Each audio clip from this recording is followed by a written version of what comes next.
In WhatsApp, if you want to forward any message to other persons, you can do that. In this video, we'll be telling about how to forward any messages in WhatsApp to others.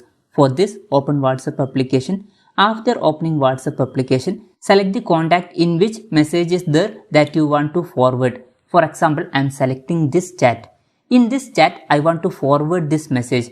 To forward this message, what you need to do is long press on that message. When you are long pressing, above you can see some options. Here you can see forward option. Here you can see two arrow mark. Click on this arrow mark. After clicking on that arrow mark, you should select the contact or group to which you want to forward that message. For example, I am selecting this contact. After that, down here you can see send button. Click on this send button. When you are clicking on that message will be forwarded to that person. So this way you can easily forward message in WhatsApp. Hope this video was helpful for you. If you find it helpful, consider subscribing. See you in the next video.